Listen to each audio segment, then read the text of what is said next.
my YouTube channel. So happy to have you here. Today is extra special because we're having very first giveaway. So this weekend, it's going to be the Frozen 2. And so part of the celebration is I have a really fun Olaf quilt panel to show you how I quilted it.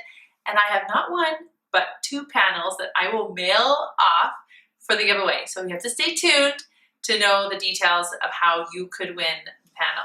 Now, before I go on of how to quilt this adorable quilt, so don't forget to subscribe to my channel because then you'll never miss out on any of my videos. And if you ring the bell or just put the bell, then it will remind you when new videos have come out. And just to let you know, there's not just one panel we'll be talking about to celebrate for Frozen. Just letting you know. So anyways, today I'm going to talk to you about how to quilt up this sweet little panel. And it is custom, but not complicated. Just because something's custom doesn't mean it has to be really hard. We are literally doing loops and lines. That's it. But the way that we did the lines is looking like a snowflake, which is super clever. So I'm going to now show you how I quilted this up on my board. So the outer blue border is going to be one design. So I have this here. Hopefully you can see it all. There's a lot of lights going on, so there's a little bit of glare. But what we're going to do is we're just going to have this nice straight line. Then we're going to come up and create the little tip of our snowflake. And then we're going to come back down. Now we're going to create the little, this is a very simple snowflake. And then we're just going to keep going and we're going to create that snowflake. And then we're just going to keep on creating all these new snowflakes. So we just draw and you can decide how big or wide you want your snowflake. So if you want to come all the way to the tip, oops, and all the way down, the longer your lines, the trickier it is. So if you're feeling a little bit nervous and not quite sure, I would recommend doing it and keeping this space here. If you're gonna extend it like that, it is gonna be a little bit trickier. If you want to use a ruler, however, you can totally do that as well. And even if you wanted to do something like this where you have short, short, long, short, short, long, you can do that as well. So whatever is gonna like keep you interested, because of course you're doing this because it's fun and you don't want to feel like it's boring or challenging. So it may be a little bit tricky at the beginning, but one of the things I always recommend, and for those of you who have been on my YouTube channel, which you are on my YouTube channel right now, is you see my doodle challenge. So my doodle challenge helps you to develop your skills. So if you haven't done the doodle challenge yet, just keep that in mind for if you want to develop your skills, just work the doodle challenge every day. Now remember, just like if you're gonna do weights, you're gonna start off with maybe 5-pound weights and you can do maybe, 10 reps of 10. But as you keep going, you're going to build that muscle. It's the same thing with your doodling, it's the same thing with your quilting. I am the free motion quilting liberator.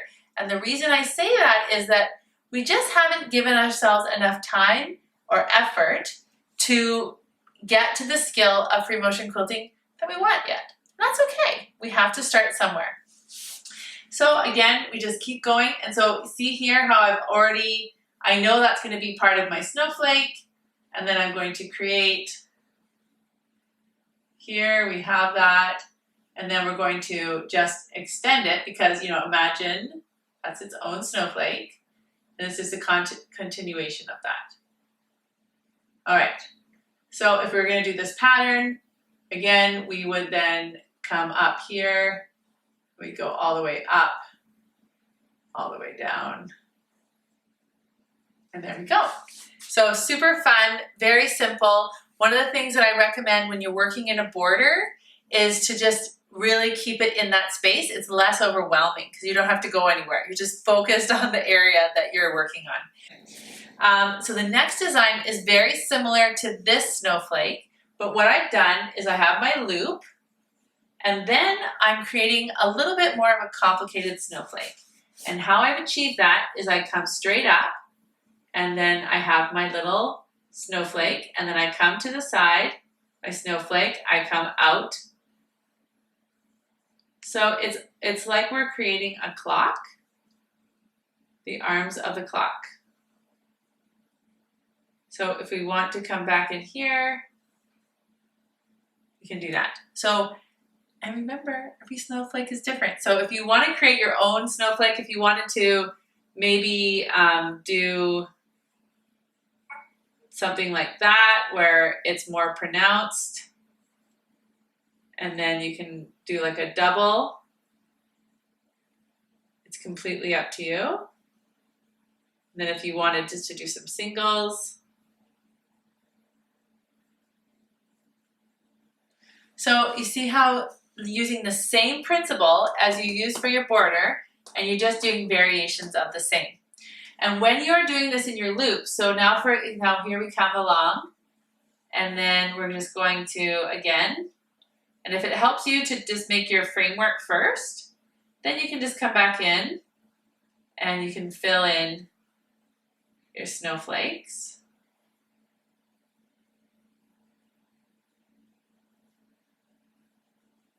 There you go. So there's lots of different ways of doing this, the same thing. You can achieve it. So with your loops, if you wanted to do, even if you wanted to create like 3 loops to 1 snowflake, if you want to have that consistency, that's completely up to you. So the next thing I wanted to just show you, so I have my border, which is my straight line snowflake, and then throughout the most part of the quilt, I have my snowflake with my loops, but I decided for his face, I thought I would just give it a little bit more attention. So I just did circles around his eyes. I did a little bit of texturing in his nose. I kind of emphasized his mouth. And then in his body, I did a tighter loop.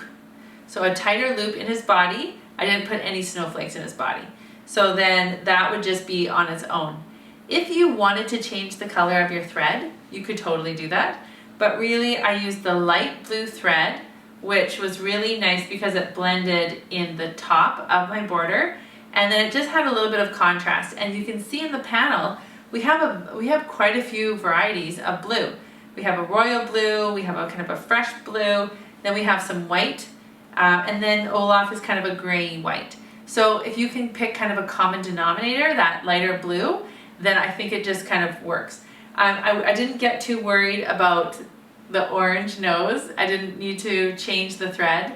Didn't think that was necessary. So that's something that you can think about when you're doing it. Now, just as a suggestion, when you're making a cuddly kind of quilt like this, most likely for a baby, I really love to use flannel or minky on the backing. So this is from my stash. It was blue and white, even though it's dogs. I was like, I'm sure Olaf likes dogs too, and it doesn't really matter. It's the backing, it's soft and it's cuddly. And so often of what when we're working on projects, we want to use the stash. And at one point we really liked that fabric, and so we should use it.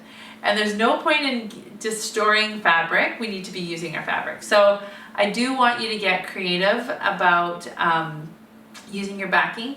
If it's not exactly perfect, that's okay. Because we also have to think about what the purpose of the quilt is.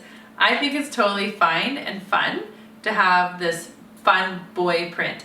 Some people might get worried. They think, oh, it needs to be a snow theme or this or that. You don't need to worry about that if you choose not to. I'm giving you permission. Use your stash. This quilt, I can just imagine the sweet little boy or girl receiving this at Christmas and being able to have so many snuggles.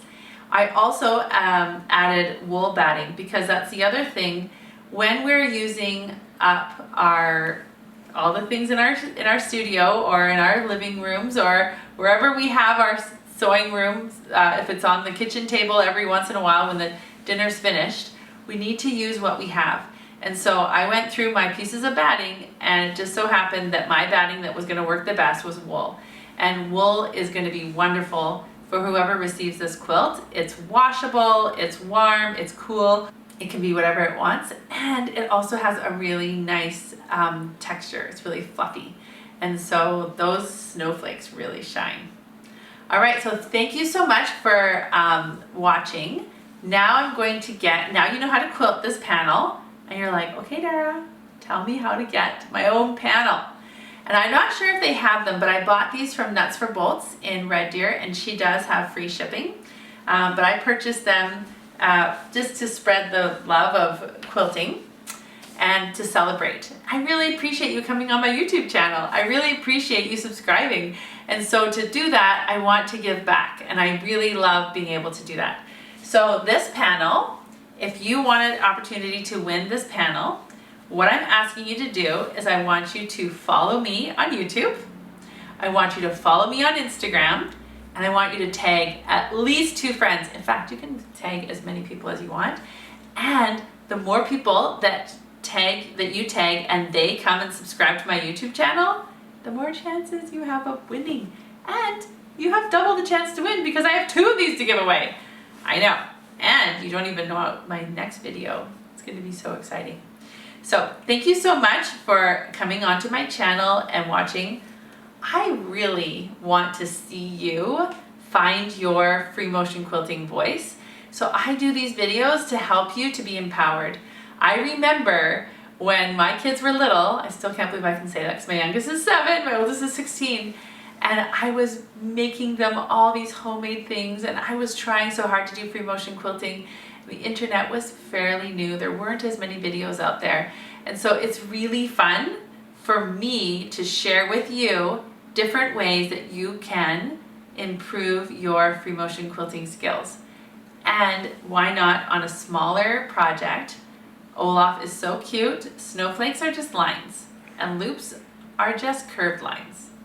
All right, please let me know how things are going for you. If you have anything that you want to see on my YouTube channel, leave a comment, DM me, whatever it is. I love to read every single one of your comments.